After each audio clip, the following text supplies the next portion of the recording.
berarti next ke pertanyaan selanjutnya ya Pak ya. Ini kan terkait etika publik nih Pak. Nah, semua instansi kan pasti udah punya standar pelayanan minimal masing-masing ya Pak ya. Ya. Kan? Cuma kan itu udah dibuat, itu memang udah dibuat secara tertulis, tapi dalam penerapannya apakah itu sudah sesuai dengan standarnya atau belum, atau masih banyak kekurangan? Ya, kalau melihat praktik-praktik yang terkait dengan artinya prosedur ini ya. Iya.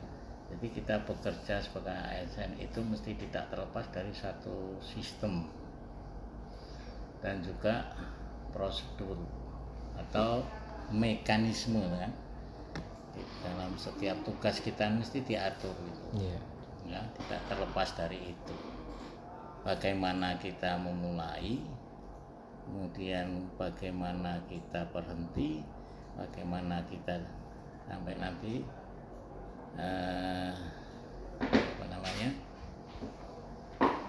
proses lagi dan mungkin nanti dan seterusnya, itu kan satu mekanisme yang berulang ya, dan itu mesti sudah diatur. Kalau kita di pemerintahan sebagai ASN itu kan dengan yang namanya SOP kan, Standard Operating Procedure. Dan pengalaman saya kalau saya ke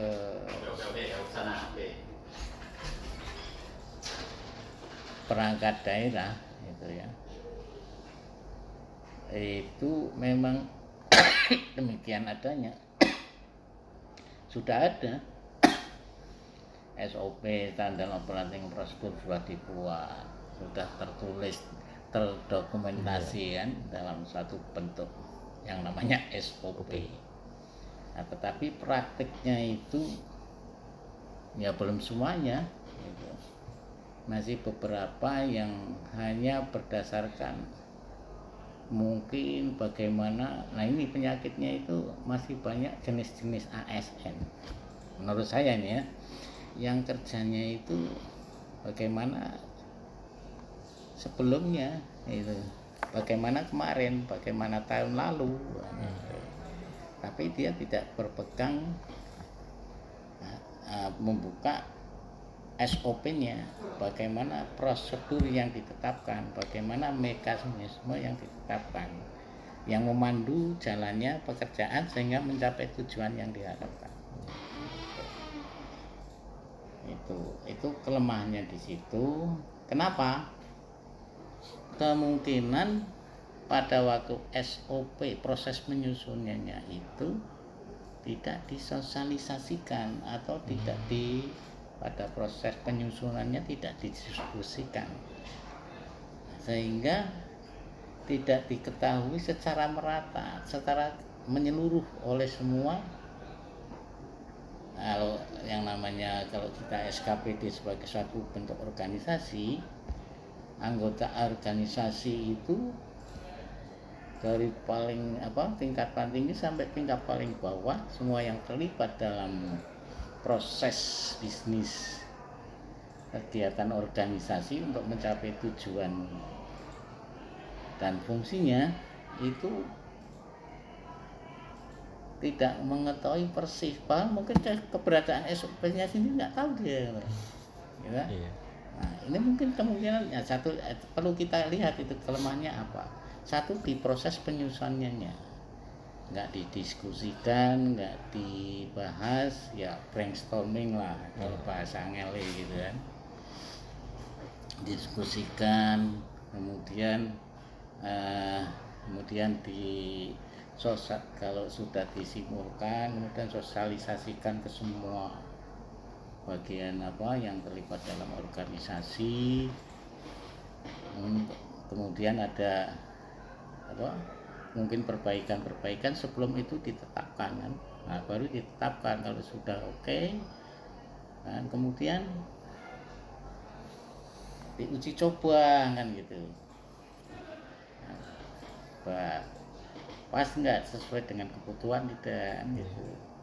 Nah, ini oh ternyata ada satu tahapan tertentu yang tidak pas, ini harus diperbaiki, nanti diolah lagi. Nah, sehingga satu sudah sempurna, disepakati bersama dan dilaksanakan bersama kan gitu. Itu idealnya kan seperti itu, teorinya seperti itu. Tapi di prakteknya memang satu kelemahannya di proses penyusunannya, kadang dibuat oleh 1-2 orang. Ya, kemudian langsung aja ditanda tangannya itu ditetapkan oleh pimpinan organisasi ya.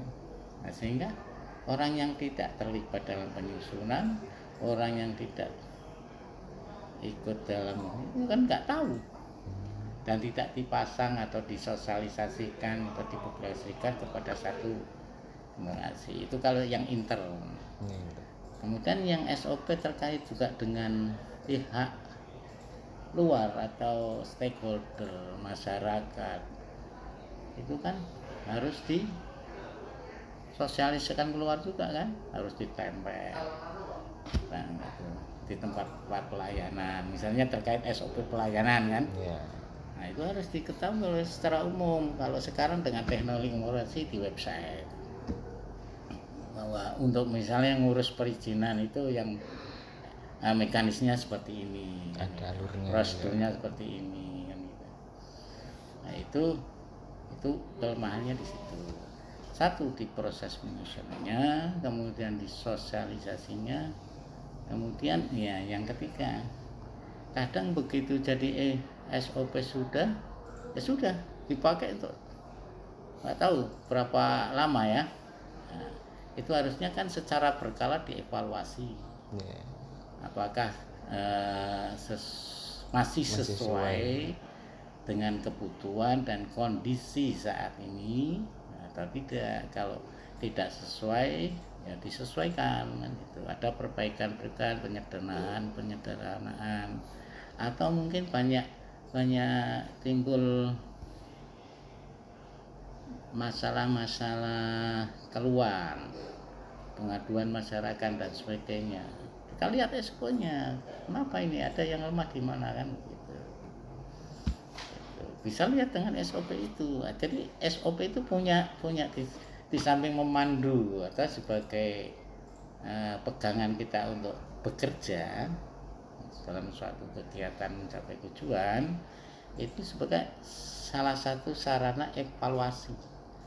Itu apakah input yang kita gunakan, proses yang kita lakukan itu sudah sesuai dengan output yang harus kita capai gitu.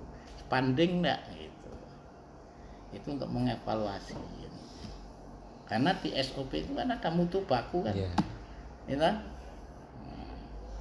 Alat yang dipakai apa, atau perlengkapan yang dibutuhkan apa, kemudian prosesnya yang menjalankan itu siapa, berapa lama, gitu, hasilnya apa kan gitu.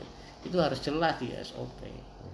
Nah, itu ya. Jadi kalau kita mau berbicara tentang apa tadi, etika publik terkait dengan apa namanya, mekanisme atau prosedur pelayanan, ya itu yang perlu kita perbaiki.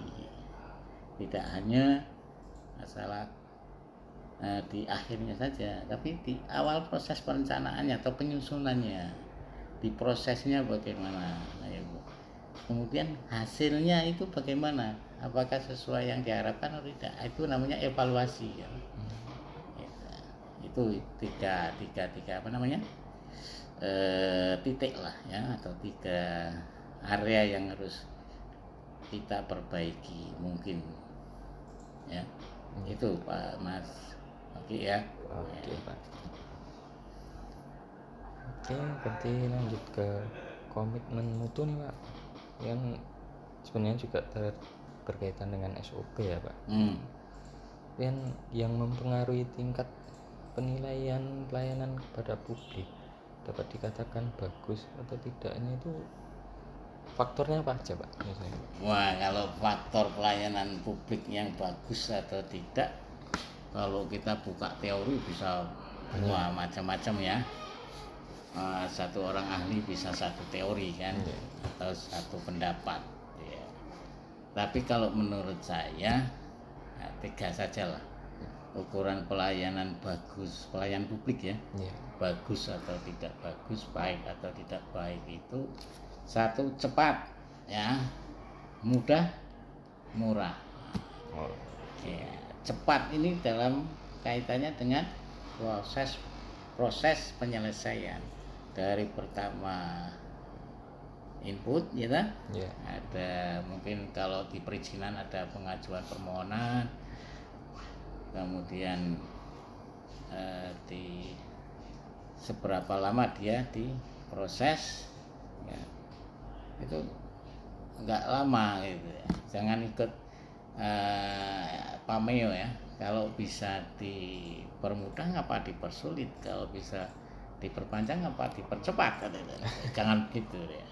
Itu yang pertama, cepat gitu.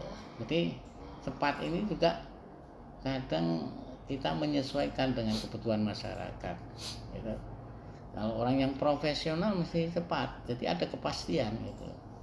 Kalau lama itu kan timbul tidak pastian, bisa menghambat mungkin proses yang dibutuhkan atau proses yang dilakukan oleh masyarakat terkait dengan pelayanan publik itu. Di rumah sakit pun demikian kan. Misalnya pelayanan kesehatan, kalau nggak diproses cepat kan, itu dengan masalah kesehatan manusia, nyawa, nyawa.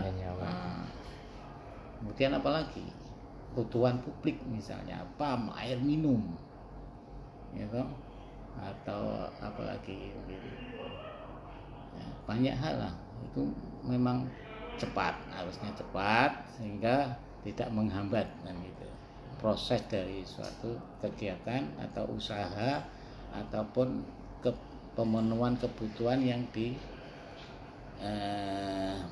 oleh masyarakat. Kemudian apalagi mudah.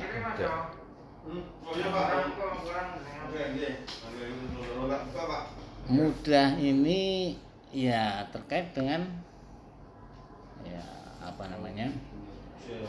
bagaimana masyarakat atau publik itu melakukan ya kan? Sehingga dia memperoleh kebutuhannya kan itu.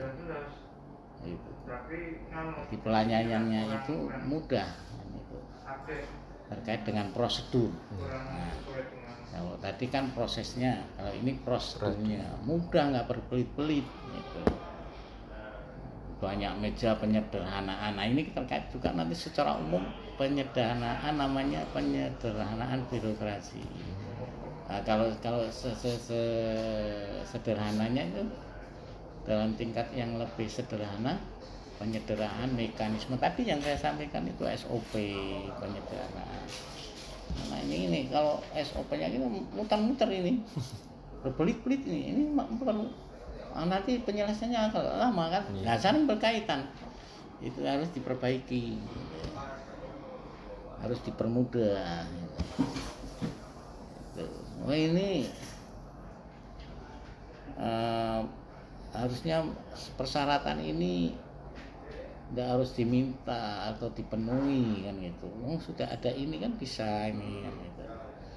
Itu contoh misalnya. Jadi masyarakat akhirnya dalam rangka memenuhi kebutuhannya dan dia harus menempuh satu prosedur atau mekanisme itu tidak berbelit-belit, tidak panjang, tidak sulit kan gitu. Sehingga kadang kesulitan mekanisme yang muter-muter berbelit-belit itu akhirnya kan membuat mereka enggan. Nah, misalnya dengan pelayanan perizinan, pelayanan apa itu, sehingga lebih pilih dia cari alternatif lah. Ini akan menimbulkan banyak hal juga yang negatif. Nah, kemudian yang terakhir, yang ketiga tadi murah. Nah, murah. Ini terkait dengan kemampuan masyarakat. Itu ya, kita secara pemerintah daerah maupun tingkat apapun kan, kita perlu income, perlu pendapatan ya. Tapi kan tetap kita masih bisa mempertimbangkan bagaimana pelayanan publik itu bisa diakses oleh masyarakat, karena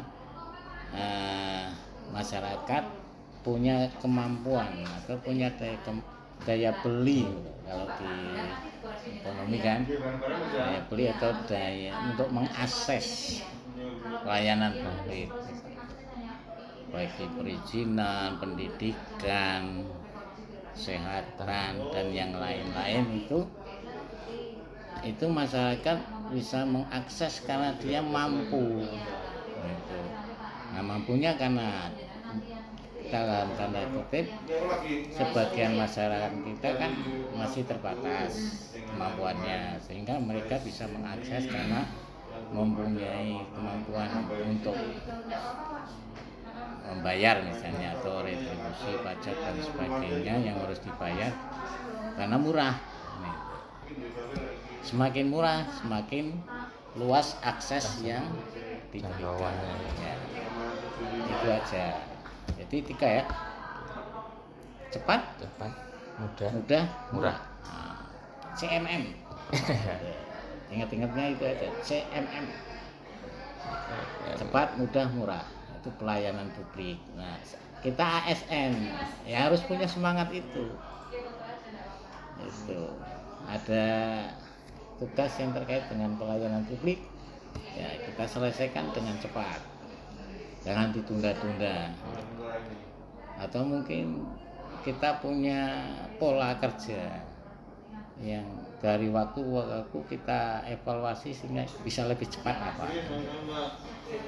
Misalnya bisa kita tempuh yang tadinya kita manual, kita bisa menggunakan bantuan teknologi IT gitu. Teknologi informasi, komputerisasi, sehingga mudah gitu. Jangan sampai kita buat aplikasi SIM dan sebagainya tapi malah sulit diakses, malah membuat orang bingung. Nah, itu ya. Oke, Pak. Terkait dengan kualitas pelayanan publik. Oke, nah ini yang terakhir nih, Pak, korupsi nih. Anti korupsi ya. Gimana? Sekarang kan korupsi kan ya udah jadi hal yang umum ya, Pak ya. Ya. Udah banyak diketahui orang masyarakat. Kan marak kasus korupsinya, Pak. Sebaiknya langkah apa yang bisa dilakukan untuk menekan angka korupsi, menurunkan angka korupsi di Indonesia ini, Pak?